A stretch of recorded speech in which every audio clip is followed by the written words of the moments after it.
Yesterday, another wild news day in this country. It's NFL football Sunday, of course. The Chiefs are playing the Bengals. And then my phone starts exploding after an apparent assassination attempt took place during the day while Donald Trump is golfing in Palm Beach, Florida. Now, this was obviously not nearly what happened in Butler, Pennsylvania, but what we do know is there was an individual hanging out on the golf course where Trump was playing who was looking to take a shot at Donald Trump.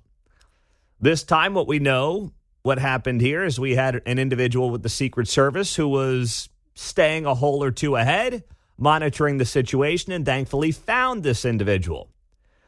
But when I think about yesterday and I think about how the Chiefs got away with a bunch of mistakes and still pulled off a win in Cincinnati, some people are looking at that and they're saying, boy, the Chiefs won despite their errors. The Chiefs won despite some of the officiating decisions. The Chiefs won despite their own mistakes. You can blame yesterday's close win on mistakes by the Kansas City Chiefs, but some people yesterday on the broader picture with the news cycle are trying to blame Donald Trump's second assassination attempt against his life on him. They're looking at this and they are trying to blame it all on him. It's unlike anything I've ever seen. Our media is complete and utter garbage. That's what we've got on our hands. And I know that's not news to us. Like, I realize about a bombshell. It's not news. It's really not. But when I got home last night for the game, I started seeing, okay, how is this covered by national media? It was not what happened in Butler, Pennsylvania. It was a threat, obviously. There is a suspect in custody.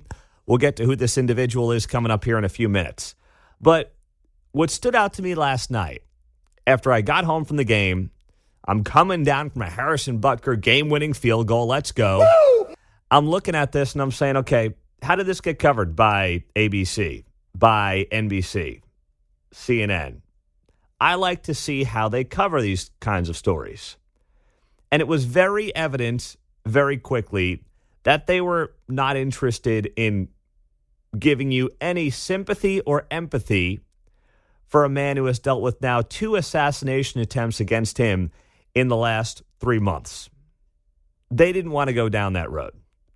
They preferred to say, so, yeah, there was an apparent Trump assassin out there on the golf course, but boy, this guy Trump, he's completely out of control. He's got to tone down his own rhetoric, says Lester Holt of NBC News. Today's apparent assassination attempt comes amid increasingly fierce rhetoric on the campaign trail itself. Mr. Trump, his running mate J.D. Vance continue to make baseless claims about Haitian immigrants in Ohio. This weekend, there were new bomb threats in that town. Our Maggie Vespa is in Columbus, Ohio, with more. Lester, simply put, Springfield, Ohio has been inundated by threats. Over the last several days, closing government buildings, schools, hospitals. Today, effectively closing a local university campus after administrators said someone threatened a mass shooting targeting Haitians. This in light of, officials say, a false online conspiracy theory alleging Haitian immigrants in that city are eating people's pets. That is truly an amazing level of gaslighting. For the second time in a couple of months, Donald Trump finds himself in a position where the Secret Service have to make sure somebody doesn't shoot him and kill him. One of these 2 situations, of course, ended up with him coming within a quarter inch of getting killed. And Lester Holt goes on NBC News last night and says, yeah, Trump, boy, another guy wanted to kill him. But do you hear what was said about the pets in Springfield, Ohio? Now, how about this wild idea? And call me crazy. Call me a radical normie here. But how about this crazy idea that, the pet stuff has been overblown. There's no doubt about it. I think it's also a just bad, dumb political strategy for Donald Trump's campaign. But at the same time, this guy being targeted by a potential assassin is not his own fault. It is not Donald Trump's fault that he is being targeted by people who despise him, by people who clearly, beyond a shadow of a doubt, have mental illness. That is not his fault. And you know how we know it's not his fault? Well, look at his preferred rhetoric. Look at the rhetoric of the individual who has been detained by law enforcement in the wake of yesterday's attempted assassination. His name is Ryan Ruth. And he put up on X back on April 22nd of 2024 this post to Joe Biden. At POTUS, your campaign should be called something like KADAF. Keep America democratic and free. Trump's should be MASA. Make Americans slave again. Democracy is on the ballot. Where have you heard that before? And we cannot lose. We cannot afford to fail. The world is counting on us to show the way. Now, unlike the media, the more mainstream media, I'm not going to sit here and say that there's an individual to blame or a media establishment to blame for a crazy person acting crazy. We're in a country of 330 million people. People of Donald Trump's stature have had assassination attempts against them, unfortunately, for way too long. But at the very same time, where does that sound like it comes from? Where have you heard phrases like democracy is on the ballot? It's not from Donald Trump. It's not. It was a line that Joe Biden used extensively when he couldn't run on his own record. This kind of made-up notion that if Donald Trump wins, we're heading towards some kind of weird dictatorship. If Donald Trump somehow gets himself back in the White House through the will of the American people, which right now there's a 50-50 chance that ends up happening. It'd be a much better chance if he didn't keep shooting himself in the foot, but here we are. It's a 50-50 chance right now to get himself back into the White House. But somehow, if that happens, if the American people, and we live in a republic, by the way, make the decision to put Donald Trump back into the White House, somehow that will be a failure of democracy. That's been the pitch now for quite some time. Because when you can't run on policy, you run on these made-up ideas of democracies on the ballot. And some people obviously take that too far. But when you see how this thing got spun yesterday, and you saw some of the news coverage, whether it was Lester Holt, CNN, ABC, I watched a bunch of it, and we'll get to a bunch of it throughout the morning here on KCMO. I could not believe that the approach they were taking is, yeah, you know, this guy wanted to kill Donald Trump. He was hiding out in the woods and everything like that at the golf course. But, boy, did you see what they said about the cats? You know what I want to talk about when it comes to cats? The Bengals. Those are the only cats I want to be talking about here on KCMO. 913-4087-95.7. And we took care of those cats as well on 95.7 FM. So coming up, we are going to tell you who exactly this individual is who is detained, what law enforcement is saying right now down in Palm Beach about this individual, and what led to him being arrested yesterday. All that is coming up right after the break on KCMO Talk Radio 95.7 FM. We are streaming, as always, on a Monday morning on the KCMO Talk Radio app. So who is this guy, Ryan Wesley Ruth, the alleged gunman at Trump's golf club? He is a 58-year-old man who is listed as living in Hawaii. He is accused of pointing an AK-47 at Donald Trump on Sunday afternoon, and he has a prolific arrest record that spans several decades. This is the man who was arrested shortly after the incident at Trump International Golf Club in West Palm Beach, Florida, yesterday afternoon. Authorities saying that Secret Service agents fired at him after he was seen pointing the muzzle of his AK-47 through a chain-linked fence, one hole ahead of where Donald Trump was playing golf. So yesterday, there was a press conference from Rick Bradshaw. This guy seems like a no-nonsense, old-school law enforcement guy down there in Palm Beach County. And he talked about what exactly they saw in those bushes. Now, in the bushes where this guy was is an AK-47 style rifle with a scope, 2 backpacks which were hung on the fence that had ceramic tile in them, and a GoPro, which he was going to take pictures of.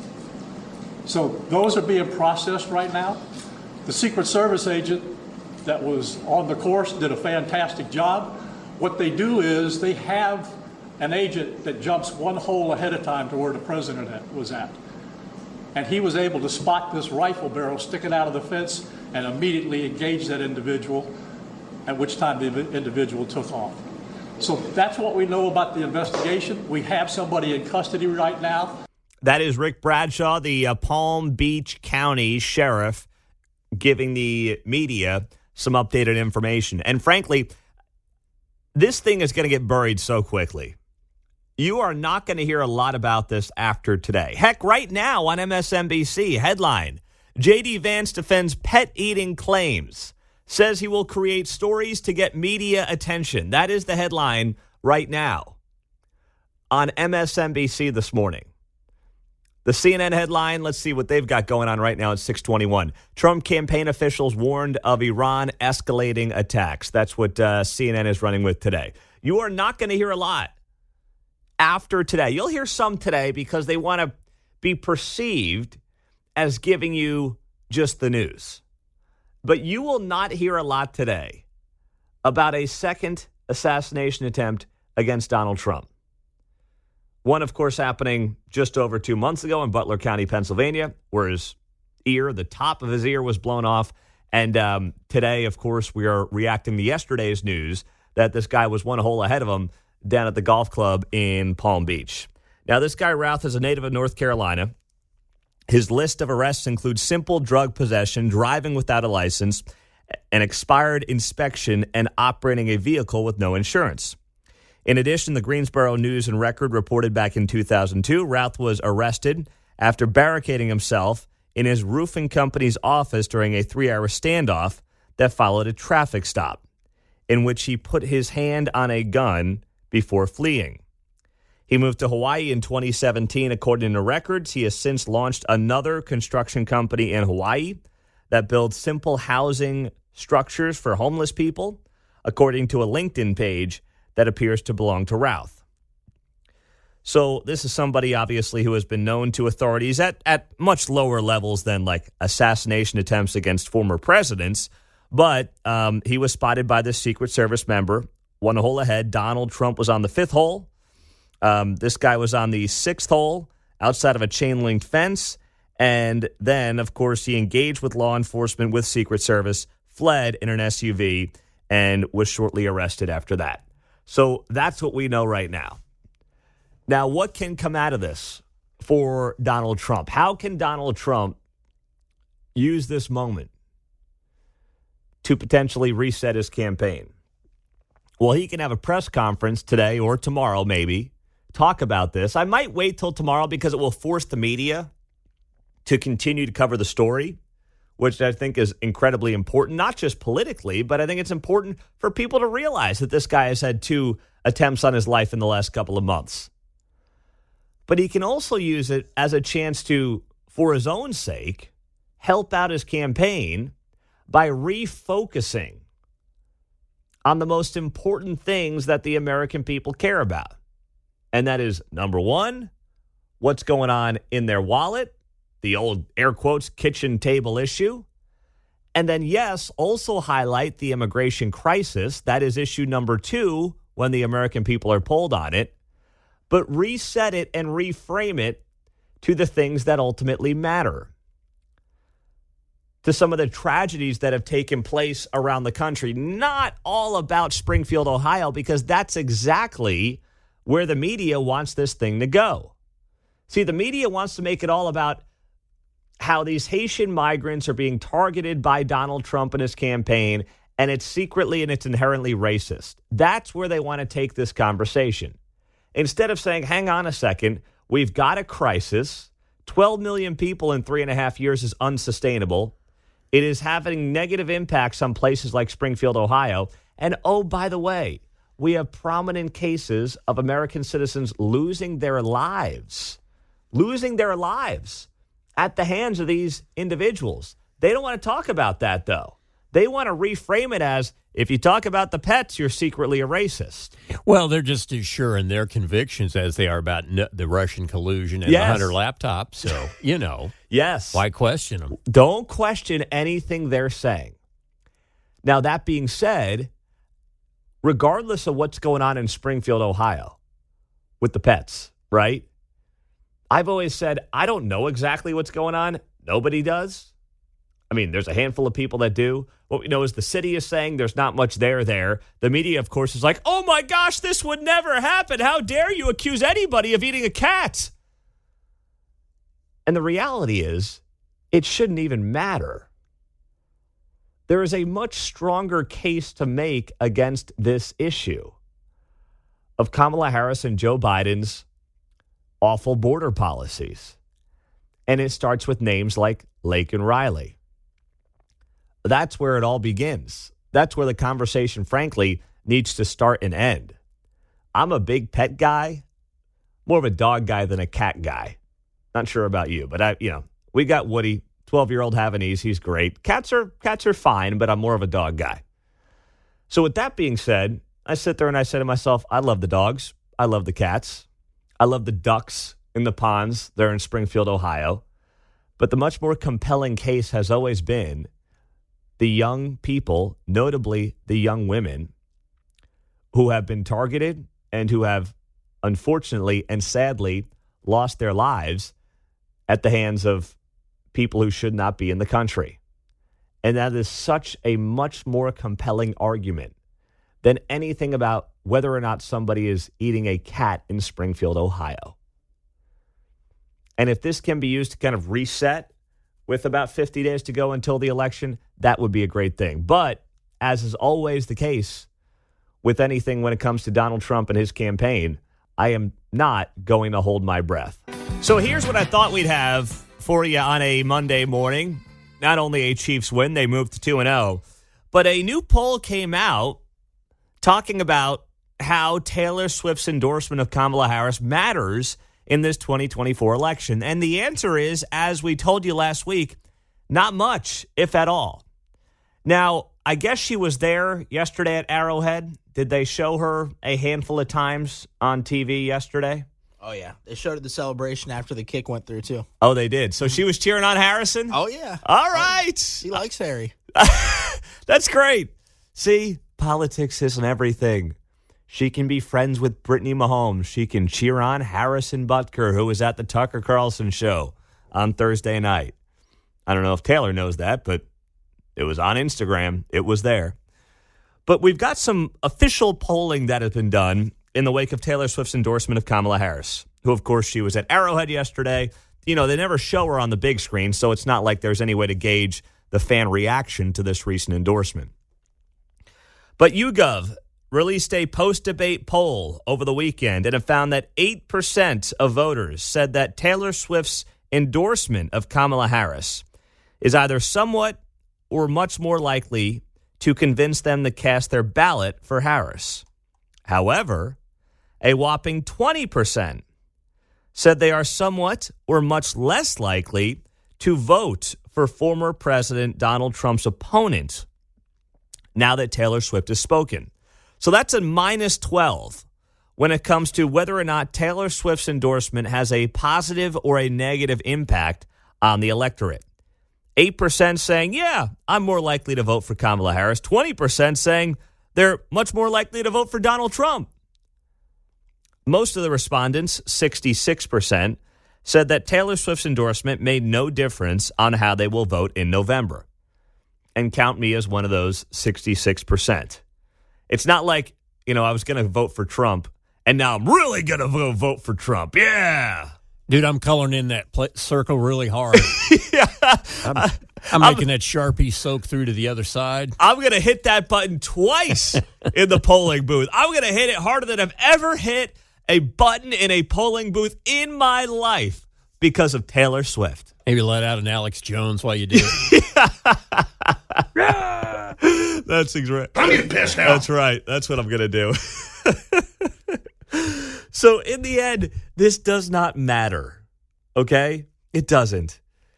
Taylor Swift, of course, putting out the endorsement, a ridiculous endorsement last week. You heard what Megyn Kelly said. We played that for you on Friday on how ridiculous the endorsement is, especially when she highlights Tim Walz's record for the LGBTQ community, which means what exactly, I still don't know. But the reasoning for Taylor Swift's endorsement of Kamala Harris is as bad as anything else. It's worse than just the endorsement, which we all knew was going to come. It's the fact that she highlights Tim Walz's record on LGBTQ issues as basically the reason. Nothing about your grocery bill. Nothing about, 13 service members getting killed in Afghanistan and the disastrous withdrawal. Nothing about, handling the people overseas who want to kill us. It was like, Tim Walz on the LGBTQ issues. That's it. Yep, that's the answer right there. Now, that being said, here's what else is interesting in this poll. 32% of the poll's respondents think the move will have a positive effect on Harris's campaign. 27% said they don't think it'll have an effect either way. 41% say Taylor Swift should not speak publicly about politics. 38% say that she should. So more people believe that Taylor Swift should stay out of it than think that she should get involved in the political arena, which is also a pretty interesting outcome of this poll. On top of that, here's what I think is really interesting. And this comes at the end of this article I'm reading on the New York Post. Taylor Swift's endorsement led to a flood of traffic to the voter registration website vote.gov. A spokesperson said 337,000 visitors went to vote.gov after clicking a custom link that Taylor Swift shared on Instagram. So we don't even know, of those 337,000, how many were already registered? How many were going to be voting anyway? How many just clicked on the link because, Taylor Swift told them to go out there and click on this link? And then they're like, oh. Might get a bracelet. Yeah. Right? Maybe a T-shirt. I'm already registered to vote, so there's no reason for me to be here. Like, how many new people, unique visitors who are not registered to vote, showed up, registered, and then came to the conclusion that, you know what, actually, I'm going to go vote for Taylor Swift. I hadn't really thought about it, but Taylor Swift has convinced me to register to vote, to go to the polls on November 5, and make sure I help get Kamala Harris into the White House. What do you think that percentage actually is? It's not all that big. It's always been overblown. Now, in a very close race, can it make a potentially small difference? I suppose it can. But, man, this is not the thing the media is turning it into. Jim is in Blue Springs. He's on KCMO. Go ahead, Jim. You're on KCMO Talk Radio. What's happening?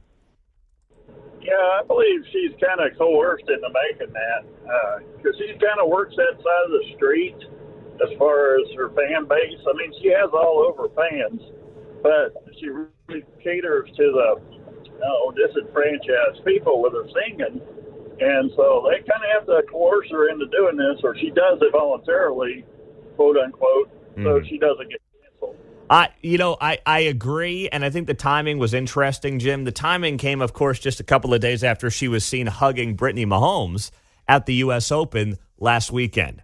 And a couple of days later, there's the debate, and then she puts up the endorsement of Kamala Harris after the debate, as if somehow that debate was going to sway Taylor Swift. I love the way it was framed, like, I watched the debate like so many Americans, and I have come to the conclusion that it is time to get Kamala Harris into the White House. Yes, I know the debate is definitely what swayed Taylor Swift towards Kamala Harris. I mean, come on, please.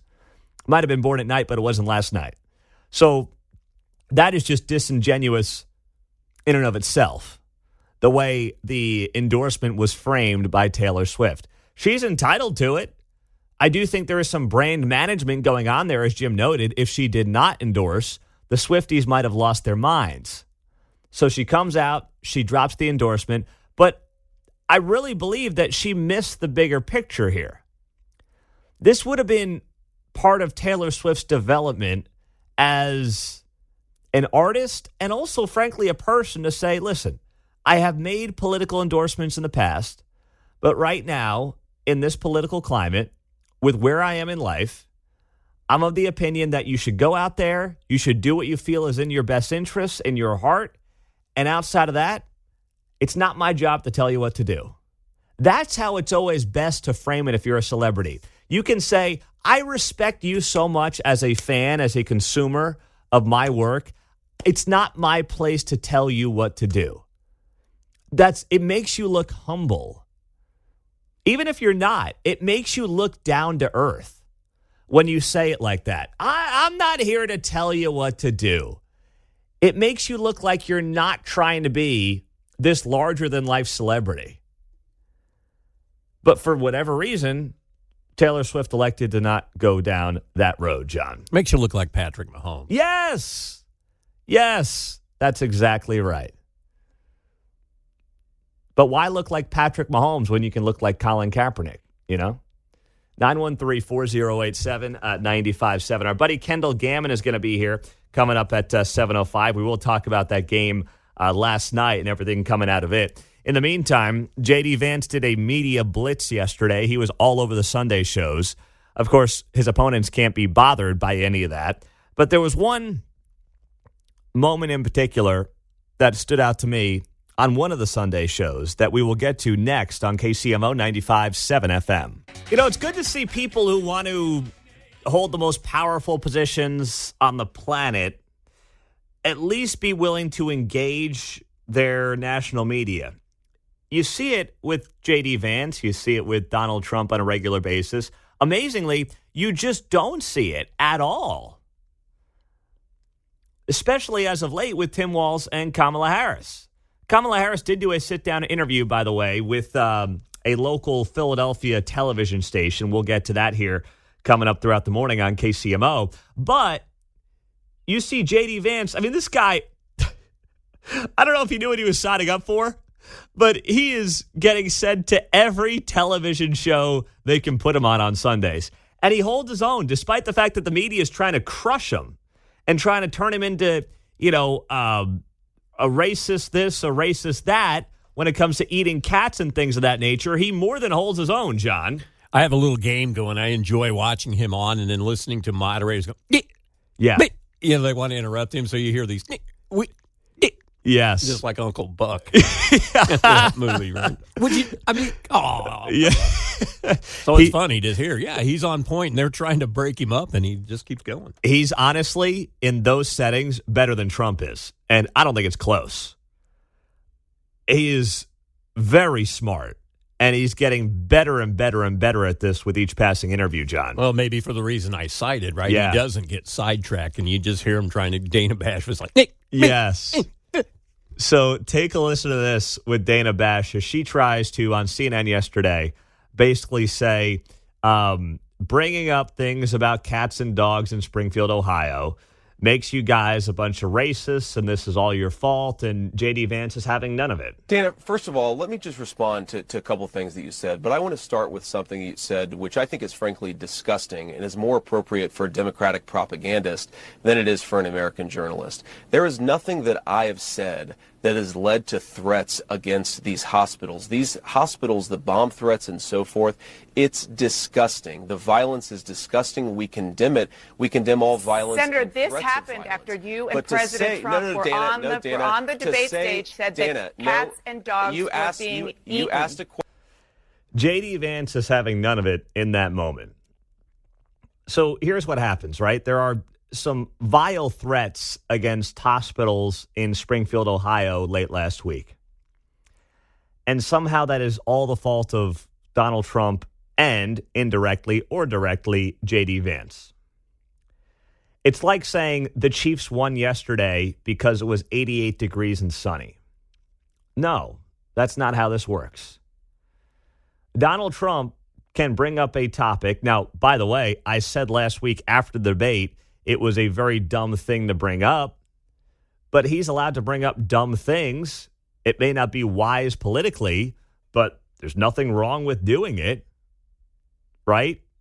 It may hurt his campaign, and we've talked extensively about that, and I've broken that down, and I do think it's a bad idea for his campaign because I think the immigration issue is one that he is on the right side of, and there are plenty of actual confirmed examples that he can use to further his message, not the rumors of the cats and the dogs in Springfield, Ohio. But the way the media frames this, as if even bringing this up is leading to threats, and they are to blame for those very threats. It's ridiculous. that is completely and utterly ridiculous. And J.D. Vance, to his credit, is having none of it and is explaining why to Dana Bash in that interview that aired yesterday. And if you haven't seen it, you can just pull it up on YouTube or pull it up wherever, J.D. Vance, Dana Bash, Sunday, and you'll find it pretty easily. But you can see he's methodically going through that interview where he's breaking it down and he's saying, listen, Dana, I can bring up things and I can talk about things and talk about some of the impacts on these communities in my home state, by the way. And that does not make me someone who is committing violence or attempting to commit violence or calling in bomb threats against a hospital or something like that. You do not get to pit that on me, because basically what they're doing is they're saying by bringing this up, you are to blame for the threats against these hospitals or these schools in Springfield, Ohio. And while I don't think it was politically wise, and this is where I know a lot of people lose the nuance in the conversation, I don't believe it was politically wise for the campaign to spend the last several days on this, because now the media is just using it to beat them over the head instead of actually focusing on the crisis that we do have on the southern border.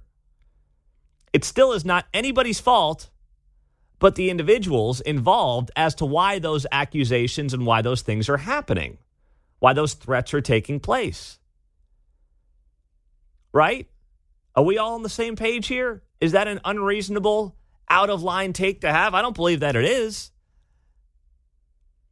And as the next 24 hours unfold, we'll see how the media is handling this today and what their approach is going to be today as they try to figure out how to take a second assassination attempt against Donald Trump and somehow make it all his fault. That's where this conversation is going to go. We saw that yesterday. It was brought up right out of the gates. Donald Trump has a second assassin, this time on his golf course yesterday, and somehow it's his fault that this is happening again. They will spin this back into Donald Trump is bringing up cats and dogs in Ohio, and it's his fault, and that's why these assassins are coming after him. And if he just toned down the rhetoric, things would be much better. Oh, man, we'd be just living in this great utopia. And that's simply just not true. But it's also very much predictable from the same people who spent 2 months basically gaslighting you after Trump nearly got killed, Joe Biden dropped out of the race, and Kamala Harris is the greatest thing ever, and you can't even ever question it. And she doesn't need to do media interviews because she's just so amazing. Those same people are now sitting there trying to convince you and tell you that, hey, if Trump stopped talking about cats and dogs, this stuff wouldn't be happening to him. Excuse me, what? Come on now. It's completely and utterly ridiculous. 913-408-7957. That is how you join us here on KCMO this morning on what is a busy Monday. The Chiefs get a good win yesterday, a walk-off win, courtesy of Harrison Butker. I just saw it for the first time, the video clip of Taylor jumping up and down as Harrison hit that field goal. So it goes to show you, different sides of the political aisle can come together. No one brings Americans together like the Kansas City Chiefs. 60. That is the number of threats of violence in Kansas City metro area schools in the last week. 60 threats since September 9. That's the number that Fox 4 is reporting and was reporting over the weekend. So my phone started blowing up on Friday afternoon asking me if I knew about anything involving school shooting threats at the Truman High School in Independence. And I said no. I started reaching out to folks in law enforcement, and they told me that it was a false alarm and that the situation was taken care of. Nobody was ever in imminent danger. And I said, good. So I shared that. I was first to share that with you on Friday on social media. It was after we were off the air. So about 1:15 in the afternoon, I shared that. So now you've got these other situations here where you've got a situation at Pleasant Hill High School. 2 juveniles arrested on Friday outside of Pleasant Hill with airsoft guns. According to law enforcement, the high school received information earlier in the day that 2 people who appeared to be armed were in the parking lot and may have had intentions to enter the building.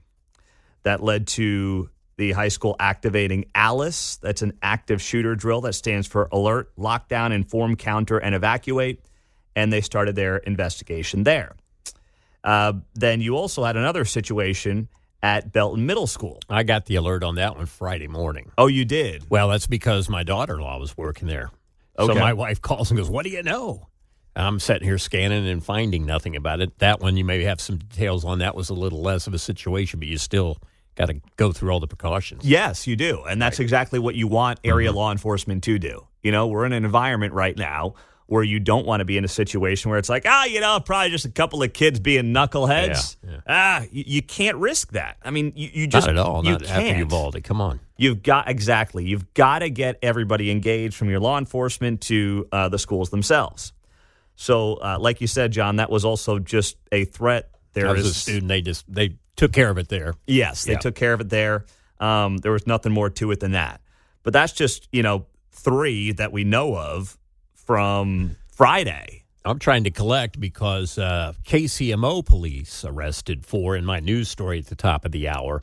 But I know Blue Springs had caught somebody earlier. Yeah, this week, and I believe Raytown as well. So I don't know if that's in addition. Mm-hmm. But we've had at least a half a dozen, I believe. Yeah, right. Monday night, of course, is when it all started last week. East Trails Middle School, Lee Summit, and that was the thing that appeared to kind of kick off last week's run of several threats. Fox 4 says there have been 60 in the last week, so that means there's a bunch of them that we don't even really know about. So the question then is this. I mean, we're about a month in the school here in the Kansas City area. And, we've all got kids, or a lot of us obviously have kids in the schools. Mine is just starting. My oldest is starting kindergarten this year, and everything is going well. But, we get emails from our school district saying, hey, this happened. It's not near us. It's not in our district, but just want to make you aware. The problem is, by the way, that what ends up happening is you end up creating more questions than answers with some of these emails that go out. Like, they're trying to be proactive, but then I've got Kate saying, what's going on? And I'm like, oh, it's in Lee Summit. It's got nothing to do with our school district. But you create some concern. But I get what the schools are going for. They want to be very transparent, and they want to say, we're aware, we're on it, and we're doing everything in our power to protect our kids. What needs to come out, I heard authorities say early on back in the Blue Springs case early last week, I guess people forward these threats, or they're passing them on, and it makes it harder to trace. They were running into all kinds of dead ends of people that forwarded it. I can't imagine why you would do that. The actual threat, not the response from the school district. But don't do that. Don't do that. Yeah, do not do that. It's too hard to track down. Exactly. So now the question is, what are those conversations and what do you do? This is a problem. Now, I understand you're going to have people who are going to be knuckleheads and knuckle draggers, and they're going to say, oh, if we just took away the guns, this wouldn't happen. No. I'm sorry, but if you really think that that's your answer here, when you've had dozens of threats like these in the last week in the Kansas City area, you really are dumber than you're giving yourself credit for. You are. There's something happening where people are getting off on social media to making these threats. And then that question is why. Now, I do think there's a good angle to this, that kids are probably seeing stuff like this on social media, and they're being vigilant, and they're reporting it, and they're getting it into the hands of the right people, and that's to be commended. But what do you do? I mean, we have enormous sums of gun owners in the Kansas City area. People are not giving their guns. Kamala Harris is not going to run some gun buyback program. If you own a handgun or something like that, you're going to be entitled to it. But then the question is, what do you do, and how do you handle this, and how do you try to get this thing reined in to some degree, John? I saw a story here, and I'm looking for it real quick. A Virginia 6th grader apparently has been suspended because he didn't tell that a classmate brought a bullet to school. So I think that's overreacting in this sense. They were doing standardized testing, so the kid takes the test, and that takes a couple of hours, and they go to the next class, and then the kid mentions it, and he's apparently suspended for that. So this is a little bit of overreaction. Yeah, that's definitely overreaction. But when you look at what's going on in our schools, you've got apparently, these threats taking place, and it's happening at a very high degree as well. And if you're a parent, you look at this, and obviously you're concerned. I mean, any normal parent would be. But you got to get it under control. On the text line, Pete, armed guard at every school. But they're afraid of them too, apparently. Well, I mean, we've got the school resource officers. Every Back the Blue stop we go to, we talk to a school resource officer. And they're armed, right? I mean, so you have that in rural schools, in urban schools, and in suburban schools. That exists. Now, you got to make sure, of course, you've got the right people there who are going to do the job if, God forbid, the worst actually does happen. But that is the case oftentimes. So you've already got that out there. So I'm not saying that that's not part of the solution. It should be.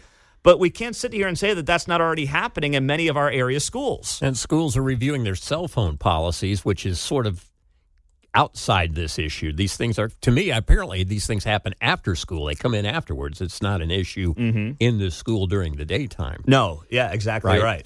So it's like our prevention needs to be outside the schools. It looks like to me, too, the way that people turn to violence quickly is highly problematic. Example here in DeSoto from last week. Johnson County Sheriff's Office announced that a DeSoto high school student is currently in custody after they say the student threatened to kill another classmate on Tuesday. This came via an online social media post. The post included a picture of a handgun, and the threat was specifically targeting another student.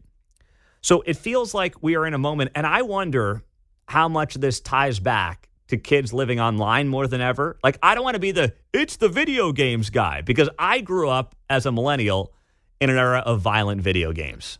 Now, I didn't play a lot of violent video games. Like, it wasn't really my thing. But listen, I would play video games. I was a, teenage boy, and we'd play James Bond video games and stuff like that. Do you ever play Mark 007? Yeah, I played it a little bit. Okay. All right. So, listen, we all played games like that. We boomers had to do without electronics. We had these Mattel plastic machine guns and rifles, and we were going to be the end of the world at that time. Yes. Just playing Army and Cowboys and Indians with handguns and stick guns. Yes. So. And that was before they had to put the orange cap on the end of those guns, too. We were all running around, and then it got far more advanced with the electronics, you kids today. Yeah, exactly right. So we had the video games, and it was our society. I was a kid during Columbine. It was all about, the video games are destroying the kids. So I don't want to be the video game guy, but I do think there's something to be said for living in a continuing online world, not having as many physical interactions with fellow human beings as we had. And you can tie some of this, I believe, back to what some of these kids dealt with during the pandemic. When we took these kids at a critical time and we stuck them in their homes and we stuck them in their basements and we stuck them behind screens and we didn't let them develop as human beings, socially speaking, where we expedited something that was already happening. It was already happening where we were living in a world where people were interacting less as fellow human beings, more so online, which as adults we can handle. But on impressionable kids going through puberty, 4 years ago when they're the ages of 8, 9, 10, 11, 12, and then developing into adolescence, what are the long-term ramifications of that? The full study hasn't been done, but it should be addressed. And I just wonder how much of that is going on here as well, where people are just threatening for the sake of threatening, no matter how serious they are, but also taking and making sure there are consequences for these individuals who make these threats. That will also help stem the tide on some of this stuff. Just some breaking news here real quick. Isaiah Pacheco fractured his fibula is what is being reported this morning. He left the stadium yesterday in a walking boot and crutches. Looks like it's a fractured fibula, and he is expected to be placed on injured reserve. So expect him out at least a few weeks. So come on, Carson Steele and Samaj P. Ryan. All right, boys, next man up. Let's go. Let's go. Come on, fellas. Don't let us down, okay? Man, that's a blow. If I told you a month ago, Hollywood Brown and Isaiah Pacheco out for, it looks like Brown's going to be out for the whole regular season. And Pacheco's going to be at least a few weeks. I wouldn't be shocked if it was longer than that. Fractured fibula. You'd be like, uh-oh. But, hey, you're 2-0 with two of your toughest games in the rearview mirror. So, hey, if you're a Chiefs fan, you got to take that right now. It's all part of the story. Yep. You know? It's all part of the three-peat. Yep. And, by the way, Travis Kelce has, a combined 4 catches for, 38 yards through 2 games. So if I gave you all that information, no Hollywood Brown, Pacheco fractured fibula, Kelce's got a total of 4 catches on the season, you'd be like, oh, no, we're 0-2. We're 0-2. We're not going to make the playoffs. 2-0. 2-0. Take it and go, baby. All right? 913-408-7957. That's the studio line and the text line here on KCMO. Pete, we were just talking about 60 school shooting threats at Kansas City Metro high schools over the last week. What do you do about it? We've got a problem. I had so many people over the weekend texting me, like friends, saying, listen, I'm as big of a Second Amendment guy as it comes, but we have a problem right now. And these are people who have kids in the schools. One individual was texting me saying his son was texting him about something going on at Truman High School. There were rumors flying around about a school shooting. It turned out to not be accurate, thank goodness, but there was another threat there on Friday. And there have been several dozen over the last week alone. So what do you do about it? On the text line, Pete, the authorities used to throw the book at anyone who made a bomb or shooting threat. Juveniles feel there will be no consequences for these actions. They feel invulnerable. Well, it is part of the broader conversation that has happened in this country over, hey, criminals are actually victims. I mean, don't forget, I know some of you are like, and I saw the text, you're going to blame COVID for everything. Well, first off, I'm not blaming COVID for anything. I'm blaming our response to it for a lot of things. And I don't think you can just shut down a world, shut down a country, shut down society for as long as people wanted to shut it down and act like, yeah, a year later, we're all fine. Everything's good. I mean, that thing was kind of tough, but don't worry. Back to normal. Yeah, we're all fine. Back to normal. Everything's fine. Get over it. Like, sorry, that's not how the world works. And we have studies on this stuff that show that there are real consequences for doing what we did. But there also are consequences for pushing an environment where criminals are not bad guys and criminals are victims of society. And if I do something stupid, which we all did as teenagers, by the way, but there are certain levels of stupidity, I won't pay a price for it. It's not a big deal. Don't worry about it. Everything's going to be fine. I'll get a little slap on the wrist. I didn't really mean anything by that. And we're all going to move on. And that's not how this should work. No way. 913-408-7957. Mike Kehoe is going to be here just after 9 o'clock in the studio because he was at the Chiefs game yesterday, by the way. He was there with Governor Mike Parsons. So I fully expect Mike Kehoe to come into the studio this morning, and he is going to give us all the answers on how he's going to keep the Chiefs at Arrowhead and how he's going to create an environment where the Royals are happy, the Chiefs are happy, and the taxpayer is happy. I'm not sure that environment can actually ever exist, but if anybody's going to have the answer, it is going to be Mike Kehoe. And he is going to be here in 10 minutes in the studio on KCMO because I've got big expectations for him here, okay? If he's going to be the next governor of Missouri, I need him to be the guy who has all the answers to figuring out this Chiefs-Royals drama that isn't soaking us, the taxpayer. When I was telling my brother, who doesn't really know what's going on here in Kansas City, about all the drama involving the stadiums, he was like, man, that sounds like good content for your show. I'm like, oh, it's been great content for this show. I mean, it's been some of the best content we've had all year. And that's saying something during an election year. Oh, brother. So Kehoe's coming up in 10 minutes. 913-408-7957 is how you join us. Go ahead, Carl in Independence. You're on KCMO. Let it rip. All right. Silly idea I had years ago. All the schools have a no guns sign at every door. Yep. My idea is we add another little sign under it that says, we fight back. That puts an element of doubt in the minds of anyone who's going to try to threaten the school. They don't know. Is someone going to meet them with a gun? They're going to throw erasers at them? Let them keep guessing. A simple idea. Keep them wondering. Or how about something like this? how about a sign like, how about pictures of the school resource officer? How about that? How about like photos of the school resource officer or just seeing the school resource officer at all the entrances? I don't know. I mean, something along those lines. I'm sure the We Fight Back is going to trigger some people. You know how that goes, Carl. But something like that, gets things headed in the right direction. Oh, yeah. I stories I could tell you. The people of the hoplophobes, the fear, irrational fear of guns. The people are just, they go nuts, and the schools are full of them. Mm-hmm. We already too long for my story's too long for your show. Well, that's fine. Thank you, Carl. I appreciate the idea. I'm more than open to it and giving it a shot as we try to figure out what makes sense to get people into a situation where the parents feel comfortable sending kids to school. There aren't these threats flying all over the metro as they have been for far too long. And what do you get on the back end of it?